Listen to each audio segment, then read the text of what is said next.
नमस्कार, मैं हूं देवेंद्र। आप देख रहे हैं पंजाब केसरी टीवी। आज महिला एवं बाल विकास विभाग ने हरियाणा में ऐप लॉन्च की है और इसको लेकर बात करेंगे। महिला एवं बाल विकास मंत्री श्रुति चौधरी मेरे साथ है।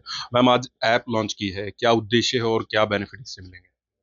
आज संजीवनी करके एक ऐप है जिसके तहत हमारी जो महिला वर्ग हैं जो ग्रामीण लेवल पे और आंगनवाड़ी के थ्रू जहाँ आंगनवाड़ी वर्कर्स ये ऐप का इस्तेमाल करते हुए जो भी जितनी भी चीजें जो है हाइजीन के लिए पोषण के लिए जो पहुंचती हैं, जैसे पोषण ट्रैकर भी है एक, कि वो सारी चीजें इसके तहत वो मैपिंग और ट्रैकिंग हो सके कि जो सामान जो सामग्री जो हमारी महिलाओं के लिए हमारे बच्चों के लिए भेजा जाता है वो लाभार्थी जो हैं उन तक ठीक तरीके से पहुंच पा रहा है या नहीं।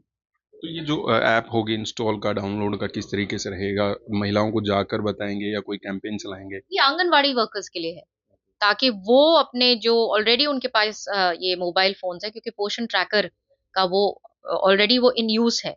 वो सारा डेटा हमारे पास होता है कि कहाँ कहाँ जमीन पे क्या हो रहा है।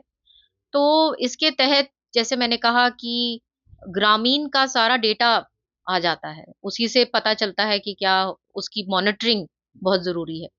तो उस मोबाइल के ऊपर ही ये ऐप होगा डाउनलोड और उस पे ये सारा की सारा डेटा वो चढ़ाएंगी ताकि हमें पता चलता रहे कि कौन जमीन पे काम कर रहा है, कितना कर रहा है। लाभार्थी वो खुद ही वहां पे करेंगी और वहां पे पता चलेगा कि वो जितने भी वो फीड करे हैं वो सारा मैच करता है या नहीं फिगर्स।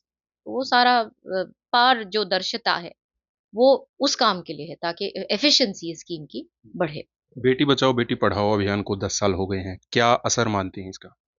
बहुत असर है, क्योंकि आप देखिए 2014 में लिंग अनुपात 870 और 1000 का डिफरेंस था।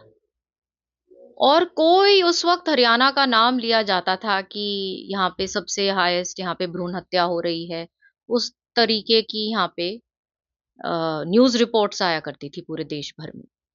और एक ये बहुत शर्मनाक बात थी और है कि ऐसे हुआ। माननीय प्रधानमंत्री जी ने इस चीज को स्वयं एक उद्देश्य उन्होंने बनाया और 2014 में उन्होंने जब भारत का कमांड संभाला तो सबसे पहले इस काम में वो जुटे। हरियाणा की ऐतिहासिक भूमि पर आए, पानीपत को उन्होंने चुना और एक ऐतिहासिक स्कीम उन्होंने लॉन्च करी, बेटी बचाओ बेटी पढ़ाओ। और उसका उद्देश्य ये था कि इन प्रोग्राम्स के तहत, अवेयरनेस के तहत और ये जो महिला सशक्तिकरण के तहत इस लिंग अनुपात को बिल्कुल ठीक किया जाए। तो उस मेहनत के कारण और वो जो पॉलिटिकल विल और ड्राइव और जो उन्होंने एक कंसिस्टेंसी और कंटिन्यूटी दिखाई और लोगों ने भी वो मैंडेट दिया कि ये काम जारी रहे, तो उसका गैप क्लोज करते करते आज 9-10 पे हम लोग खड़े हैं। तो काम जैसे आप देख सकते हैं कि सफर तय किया है और आगे भी करना है। नायब सैनी सरकार का पहला बजट होगा, महिलाओं के लिए क्या आपका विभाग लेकर आ रहा है? जैसे आपको पता है कि ये ऑनगोइंग स्कीम्स बहुत ज्यादा हैं। सबसे पहले जो स्कीम्स हैं वो जमीन तक पहुंच रहा है अच्छी तरह से, उसकी तमाम मॉनिटरिंग।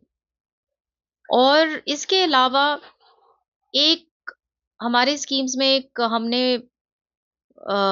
एक कंपोनेंट अब हम जो इंट्रोड्यूस कर रहे हैं जहां पे स्किल डेवलपमेंट हमारी महिलाओं के लिए आंगनवाड़ी केंद्रों में स्किल डेवलपमेंट के लिए भी आगे काम होगा कि किस तरीके से वो काम करके, जैसे प्रोजेक्ट्स अलग अलग डिस्ट्रिक्ट में, जैसे अब आप देख रहे हैं जैसे ई रिक्शा है उसके लिए भी अब सब्सिडी वगैरह करके और पूर्ण रूप से हमारी महिलाओं के लिए कि वो वो सीखें, वो चला सकें। इसके लिए पोल्यूशन के लिए भी जैसे एक पोल्यूट भी ना हो क्योंकि ई रिक्शा है। प्लस हमारी जो अर्बन और सेमी अर्बन जो एरियाज हैं वहाँ पे हमारी जो माताएं बहनें हैं वो आर्थिक रूप से इंडिपेंडेंट हो सकें।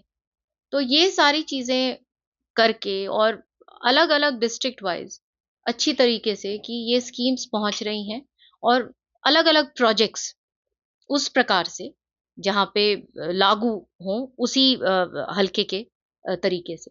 जैसे एक जगह जहाँ पे दक्षिण हरियाणा में जहाँ पे बाजरा का उत्पादन जहाँ होता है ज़्यादा, तो वहाँ पे एक प्रोजेक्ट आ रहा है कि मैंने इनको अभी कहा है कि वो अभी स्टेज में है, अभी तो शुरू की स्टेज में है कि वहाँ की जो महिलाएँ हैं वो इकट्ठे होके वहाँ पे अ, उसका खाना-पीना जैसे बिस्किट्स हैं या स्नैक्स हैं वो बनाएँ।